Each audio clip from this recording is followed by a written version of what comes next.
Good morning, class 4 students. I hope you all are fine and you all are ready with your practice notebooks, your water bottle. You are on your study table, dressed in your favorite clothes, and you are having a smile. You are wearing a beautiful smile, everyone. I can see these girls out there.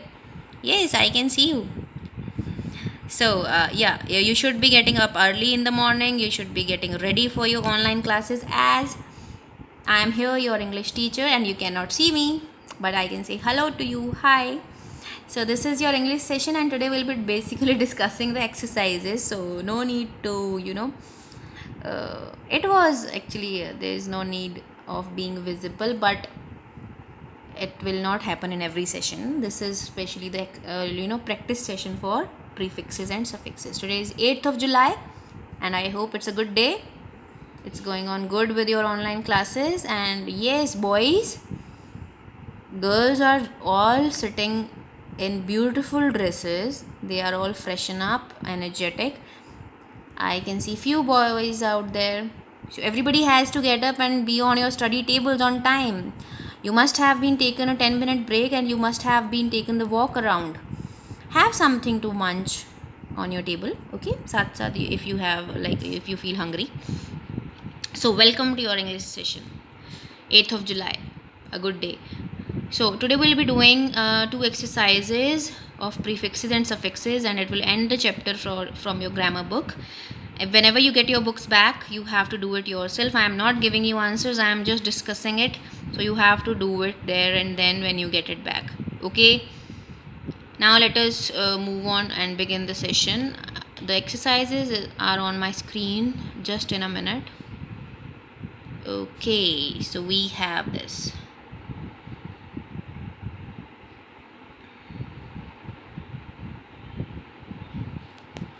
Okay, I hope this is visible. Passage hai, and you have to add on. The heading is missing actually, so you have to add on the prefixes, appropriate prefix to the words given in the bracket to complete the sentences. Okay, so I'll be reading the passage along and you have to read with me, and we will be using appropriate prefixes together and complete that word or complete the sentences. Okay, I was very dash appointed when I received a dash gift from my father. What do you think? I was very appointed के साथ हम क्या prefix add करें? Like whenever you get upset or whenever you are expecting something और वैसा नहीं होता है, I am just giving hints. मुझे hint देने पड़ेंगे so that I can explain it to you. जब हमें कोई चीज़ एक्सपेक्ट करते हैं कि हाँ मुझे ये मिलना चाहिए या वो होगा, मेरे बर्थडे पे शायद ये मिलेगा, और वैसा नहीं होता है अगर, सो वी गेट अपसेट, और उसी upset that feeling is called disappointment. So I was very disappointed. DIS you have to add here and then complete the sentence. When I received an dash interesting gift from, अगर disappoint हुआ that means आपका जो gift आपने receive किया है आपके पापा की तरफ से वो interesting नहीं है. So what should we add here interesting के लिए जिसका feeling not से आए, मतलब interesting नहीं है, so it should be uninteresting. I was very disappointed when I received an uninteresting gift from my father. I know this would not happen to you. मुझे नहीं लगता किसी को ऐसा डिसअपॉइंटमेंट हुआ होगा, but let us read the passage. ऐसा यहाँ भी नहीं है, it's just your imagination. Okay, so I dash the gift paper wrapped. Obviously gift papers में रैप होते हैं तो उसको क्या करना पड़ेगा हमें, unwrap. I unwrapped the gift paper and found that it was a book. Obviously, अगर कोई आपको बुक गिफ्ट करेगा you will be disappointed because girls want makeup kits and they want beautiful pink dresses, they want gowns and whatever, and boys want like games kits for like cricket kits and something like that. और अगर कोई by chance हमें book they they so obviously we'll be disappointed, है ना. But let us read further कि क्या है इसमें. Since I am not fond of reading, obviously, I can expect this. I am not fond of reading. It became dash for me to smile after seeing the gift. कि मेरे लिए मतलब possible ही नहीं था स्माइल करना gift देखने के बाद. जो चीज़ पॉसिबल नहीं हो उसके लिए क्या होता है, इम्पॉसिबल. आई एम ऐड करेंगे आप.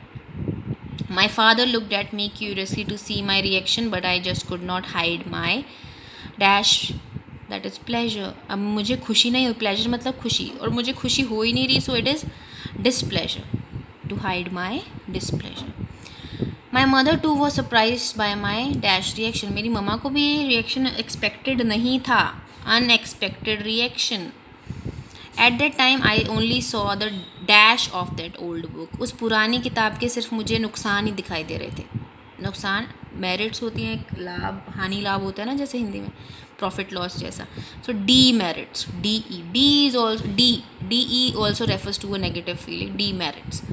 Then my father explained very gently that the book he had gifted me was a special one. तब पापा ने मुझे समझाया, एक्सप्लेन किया कि ये बुक ऐसी ही नहीं है, बहुत स्पेशल है. He had received it from his parents on his 8th birthday as a reward for being dash and generous. उन्होंने बताया कि ये मुझे गिफ्ट मिली थी मेरे पेरेंट्स से मेरे 8th बर्थडे पर. किसका इनाम मिला था ये बुक? क्योंकि वो बहुत ही अनसेल्फिश थे और जेनरस, सच्चे इंसान थे. इंसान मतलब एक अच्छा बच्चा जो होता है, उसके लिए पेरेंट्स ऑब्वियसली कुछ रिवॉर्ड देते हैं. My father wanted to do the same to me. और मेरे पापा भी मुझे वैसे ही गिफ्ट देना चाहते थे. After I learn this I felt dash that I had dash him and thought this book was dash. So जब मुझे ये समझ में आया, आई फेल्ट वेरी अनहैप्पी. क्योंकि आप उदास हो जाओगे, क्योंकि आपने अपने पापा को गलत समझा. एंड गलत समझना, misunderstood him and thought this book was unimportant. कि कोई इम्पोर्टेंस नहीं है इस बुक की. I felt very like undeserving of the gift and soon disrestrained tears started. Restrained मतलब रुक जाना, लेकिन ऐसे आंसू जो रुके ही नहीं, हमारे कंट्रोल में ना हो. Disrestrained tears started flowing from my eyes. I hugged my father tightly and the unpleasant moment became wonderful one. और वो जो एक अनप्लेजेंट मोमेंट था, जो मुझे लग रहा था कि शायद इस गिफ्ट की ज़रूरत नहीं है मुझे, ये सब समझने के बाद वो मेरे लिए बहुत ही वंडरफुल बन गया. So this is a beautiful passage about what we think, what we expect and what happens. और उसको बिना समझे ही हम उस पर कैसा रिएक्शन देते हैं. It happens to everyone. हम बहुत कुछ एक्सपेक्ट करते हैं, but when it happens differently तो वो हमें डिसअपॉइंट कर देता है. और जब तक हम उसे समझ पाते हैं, it changes the life. Okay, so it's a life long lesson. ये आपको समझना चाहिए और याद रखना चाहिए कि जो भी चीज़ आपको मिलती है लाइफ में, that is for some reason. Okay, just connected to today's scenario. अगर हमें कोरोना भी हमारी लाइफ का एक पार्ट बना है, 2020 is the year which is included in our life span. It is just there to teach us something. कुछ सिखाने के लिए है, so that we can change our lifestyle. Okay, so let us move on further. The next exercise is the simpler one. बहुत ही simple सी है. If you see there on the screen, yeah.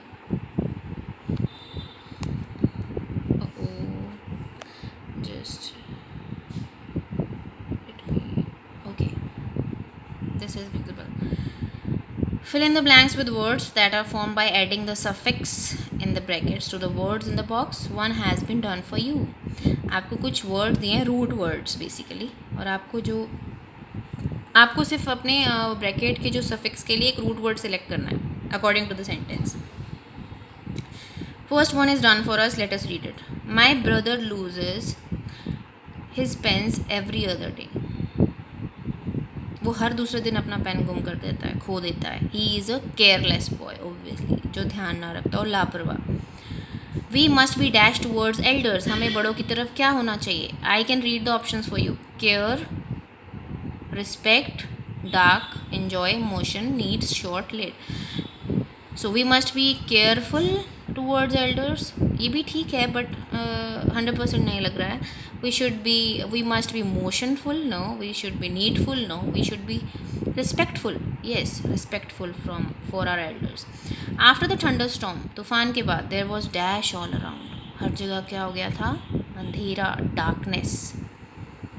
Sanya stacked the clothes. Stack means एक के ऊपर एक लगाना. Dash in the cupboard. अब कोई इतने अच्छे से अगर कपड़ों को तय लगाएगा और एक के ऊपर stack बनाएगा, so obviously it should be neat. So Sanya stacked the clothes neatly in the cupboard. A good dash must keep the followers happy. Followers किसके होते हैं? Followers मतलब फॉलो करने वाले, obviously किसी लीडर के. So a good leader. Lead is the root word and er is the suffix. So you are using basically the root word from the hint box and you are putting that suffix and you are making a new word according to the need of the sentence.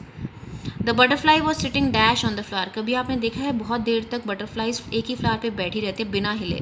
हिलना डुलना that is motion. अगर less का मतलब है without, without motion motionless. Okay, so you have to understand the meaning of all the suffixes here. जैसे less का मतलब होता है किसी चीज़ के बिना.